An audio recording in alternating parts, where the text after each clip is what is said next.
Hello বন্ধুরা, জ্ঞানজ্যোতি coaching সেন্টারের পক্ষ থেকে তোমাদের সকলকে জানাই আরো একবার স্বাগত। আজকের ক্লাসে তোমাদের সঙ্গে আলোচনা করব সুমেরীয় সভ্যতার যে অর্থনীতি রয়েছে সেই অর্থনীতি নিয়ে আলোচনা করব। এর আগের ক্লাসেও কিন্তু সুমেরীয় সভ্যতার সমাজ, সুমেরীয় সভ্যতার যে সংস্কৃতি, এই সমস্ত বিষয় নিয়ে আলোচনা করেছি। তো আজকের ক্লাসে আলোচনা করব মূলত সুমেরীয় সভ্যতার অর্থনীতি নিয়ে। তবে আজকের ক্লাসটি শুরু করার আগে তোমাদেরকে একটা ছোট্ট ইনফরমেশন দিয়ে রাখছি। দেখো, তোমরা যারা ভাবছো আমাদের সঙ্গে এই সেমিস্টারে অনলাইনে যুক্ত হবে, তারা কর্নারে দুটো নাম্বার দেখতে পাচ্ছ, 7076398606 এবং 6295916282। এই নাম্বার দুটি হলো আমাদের জ্ঞানজ্যোতি কোচিং সেন্টারের অফিসিয়াল হেল্পলাইন নাম্বার। তোমরা যারা যারা ভাবছো আমাদের সঙ্গে অনলাইনে যুক্ত হবে, এই নাম্বার দুটির মধ্যে কিন্তু যে কোনো একটি নাম্বারে যোগাযোগ করে আমাদের সঙ্গে যুক্ত হয়ে যেতে পারো।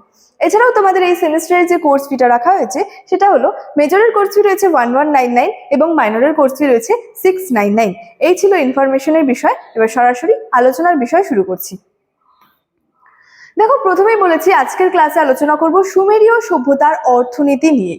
প্রথমেই এই যে অর্থনীতি রয়েছে বা অর্থনৈতিক অবস্থা বা অর্থনৈতিক ব্যবস্থা যাই বলি না কেন, যে কোনো সভ্যতার বা যে কোনো সাম্রাজ্যের বা যে কোনো যুগের অর্থনীতির মূল যে ভিত্তিগুলি রয়েছে সেটা হচ্ছে প্রথমেই কৃষি কাজ সম্পর্কে বা কৃষি সম্পর্কে, তারপরে ব্যবসা বাণিজ্য, পশুপালন, শিল্প, মুদ্রা, এই সমস্ত যে বিষয়গুলো রয়েছে মূলত অর্থনীতির মূল ভিত্তি কিন্তু এগুলো।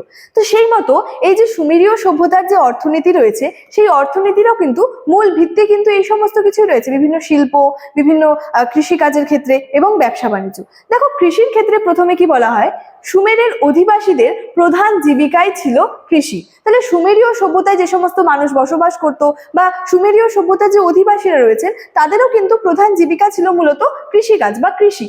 কৃষিকাজের উদ্দেশ্যে তারা কি করত, অরণ্য এবং বন জঙ্গল পরিষ্কার করেছিল এবং নদীতে বাঁধ দিয়ে সেখান থেকে খাল কেটে কৃষি জমিতে জলসেচের ব্যবস্থাও কিন্তু করেছিল। তাহলে সুমেরীয় অধিবাসীদের যেহেতু প্রধান জীবিকাই ছিল কৃষি, তো কৃষিকাজের জন্য তারা কি করত, যে অরণ্য বন জঙ্গল এগুলো পরিষ্কার করত এবং তারপর কি করত, নদীতে বাঁধ দিয়ে সেখান থেকে খাল কেটে কৃষি জমিতে উন্নত মানের জলসেচের ব্যবস্থাও কিন্তু করেছিল।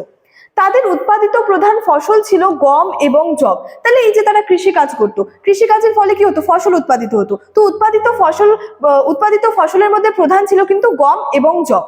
সুমেরীয় সভ্যতায় কিন্তু খেজুর গাছের গুরুত্ব বা খেজুর গাছ কিন্তু যথেষ্ট গুরুত্বপূর্ণ ছিল, যার কারণে কি বলা হয়, খেজুর গাছকে তারা কিন্তু জীবন বৃক্ষ বলে কিন্তু আর কি অভিহিত করত। তাহলে সুমেরীয় যে এই যে সভ্যতা রয়েছে, এই সভ্যতার মধ্যে কি খেজুর গাছের একটা যথেষ্ট কিন্তু গুরুত্ব ছিল, যার জন্য কি করা হতো, খেজুর গাছকে কিন্তু জীবন বৃক্ষ বলে কিন্তু অভিহিত করে থাকতো। এবং সুমেরীয়দের অপর একটি বিকল্প পেশা ছিল পশুপালন। দেখো, অর্থনীতির প্রথম ভিত্তি যেমন কৃষি হয় এবং পরবর্তীতে বলা যায় যে ব্যবসা বাণিজ্য শিল্প রয়েছে, ঠিক একইভাবে কিন্তু অর্থনীতির অপর একটি গুরুত্বপূর্ণ ভিত্তি ছিল কিন্তু এই পশুপালন। নেক্সট রয়েছে হচ্ছে যে ব্যবসা বাণিজ্য। এখানে ব্যবসা বাণিজ্য হবে, ঠিক আছে। দেখো, ব্যবসা বাণিজ্যে কি হতো, সুমেরীয় সভ্যতায় প্রথম দিকে বিনিময়ের মাধ্যম হিসেবে কিন্তু ব্যবসা বাণিজ্যটা চলতো। পরবর্তীতে কি হয়, মুদ্রার কিন্তু প্রচলনটা ঘটে। তাহলে আমি প্রথমে বললাম যে অর্থনীতির ক্ষেত্রে প্রথমত কি কৃষিকাজ আছে, কৃষি আছে, পশুপালন আছে, ব্যবসা বাণিজ্য আছে, বিভিন্ন শিল্প আছে এবং কি মুদ্রার যে ব্যবস্থাটা বা মুদ্রার কথাও কিন্তু উল্লেখ হয় এই অর্থনীতির ক্ষেত্রে বিশেষভাবে। তাহলে সুমেরীয় সভ্যতায় প্রথম দিকে কি হতো, বিনিময়ের মাধ্যমে কিন্তু ব্যবসা বাণিজ্যটা চলতো, কিন্তু পরবর্তীতে কি হচ্ছে, মুদ্রার প্রচলন আর কি ঘটছে। জলপথে পালতোলা নৌকা করে বাণিজ্যিক পণ্য দেশের অভ্যন্তরে উরুক, লাগাস, আক্কাদ ইত্যাদি নগরের মধ্যে কিন্তু বাণিজ্যটা চলতো।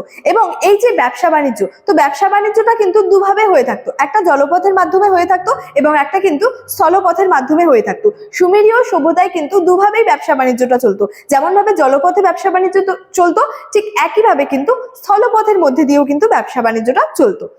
বৈদেশিক ক্ষেত্রেও কিন্তু সিন্ধু, মিশর, পারস্য, সিরিয়া এবং আনাতোলিয়া, আফগানিস্তানের সাথে কিন্তু তাদের বাণিজ্যিক সম্পর্ক গড়ে উঠেছিল। সুমেরীয় অধিবাসীদের কিন্তু ব্যবসা বাণিজ্যের ক্ষেত্রে একটা বাণিজ্যিক সম্পর্ক গড়ে উঠেছিল। কাদের সঙ্গে গড়ে উঠেছিল, বৈদেশিক ক্ষেত্রে যেমন সিন্ধু, মিশর, পারস্য, আফগানিস্তানের সাথে কি হয়েছিল, একটা বাণিজ্যিক সম্পর্ক গড়ে উঠেছিল।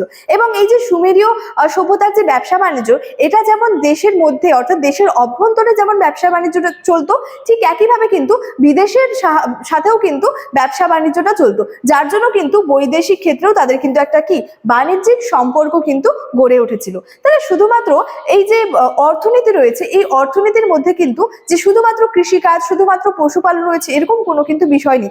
অর্থনীতির বিভিন্ন মূল ভিত্তি হতে পারে, যেমন আরেকটি অন্যতম মূল ভিত্তি ছিল কিন্তু শিল্প। সুমেরীয়রা কিন্তু বিভিন্ন শিল্পে দক্ষতা অর্জন করেছিল। এখানকার বস্ত্র শিল্প, ধাতু শিল্প বেশ উন্নত মানের ছিল। টেরাকোটার শিল্পেও তারা কিন্তু তাদের বিশেষ দক্ষতার কিন্তু পরিচয় দিয়েছিলেন। তাহলে সুমেরীয়রা কিন্তু যে শুধুমাত্র যে কৃষিকাজের ক্ষেত্রেই, কৃষিকাজই যে তাদের প্রধান জীবিকা ছিল, অন্য কোনো কিছু ছিল না এরকমটা কিন্তু না। কৃষিকাজের সাথে সাথে তারা পশুপালন করত, তারা বিভিন্ন যে বাণিজ্যিক সম্পর্ক গড়ে উঠেছিল বৈদেশিক ক্ষেত্রেও, এবং শিল্পের ক্ষেত্রেও তারা যথেষ্ট উন্নত মানের ছিল। বিশেষত টেরাকোটার শিল্পে, বস্ত্র শিল্পের ক্ষেত্রে কিন্তু তারা যথেষ্ট দক্ষতার কিন্তু পরিচয় দিয়েছিলেন। তাহলে সুমেরীয় সভ্যতার যে অর্থনীতি ছিল, এটা নিয়ে কিন্তু আজকের ক্লাস এতটাই ছিল। ইনফরমেশন ভিডিওর শুরুতেই দিয়ে রেখেছিলাম। চলো আজকের ক্লাস এতটাই, দেখা হচ্ছে পরবর্তী ক্লাসে। Thank you so much, thanks for watching.